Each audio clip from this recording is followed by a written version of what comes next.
देखिए, आज supreme court के अंदर जिस तरीके से एप्लीकेशन लगी थी, जो दिल्ली दंगों का जो पूरा मामला था, इसके अंदर शर्जिल इमाम, उमर खालिद, मिरान हैदर और गुलफिशा फातिमा और इसके अलावा शिफा उर रहमान, इन सबकी जमानत याचिका जो है वो सुप्रीम कोर्ट में लगाई गई थी। सुप्रीम कोर्ट ने इस पूरे मामले के अंदर दिल्ली पुलिस को नोटिस जारी किया है और इस पूरे मामले में अब 7 अक्टूबर को अगली सुनवाई होगी। जो पूरा मामला है, मैं आपको बता दूं कि ये दिल्ली दंगों से जुड़ा, जो कि 2020 के दिल्ली के जो दंगे थे उनसे जुड़ा ये मामला है और निचली अदालत से लेकर हाईकोर्ट तक जो है वो इन सभी आरोपियों की बेल रिजेक्ट कर चुका है। यही कारण है कि अब इन सब आरोपियों ने जो सुप्रीम कोर्ट के अंदर अपनी बेल एप्लीकेशन मूव की थी, जिसके बाद आज सुप्रीम कोर्ट में इस पूरे मामले की सुनवाई हुई। बाकायदा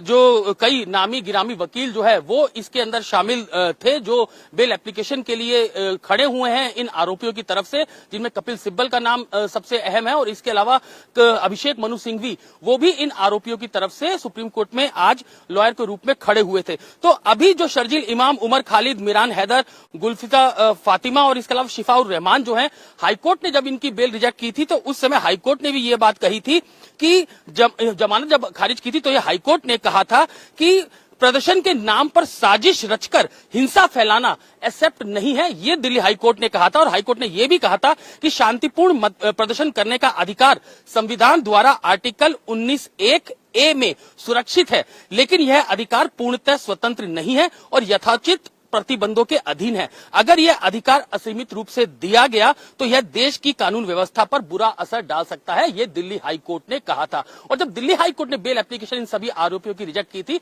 तो उसके बाद इन सभी आरोपियों ने सुप्रीम कोर्ट मूव किया था, बेल एप्लीकेशन मूव की थी, जिसमें आज इस पूरे मामले के अंदर अहम सुनवाई हुई और दिल्ली पुलिस की स्पेशल सेल को यह नोटिस जारी किए गए हैं और इस पे जो अगली सुनवाई होगी वो 7 अक्टूबर को होगी।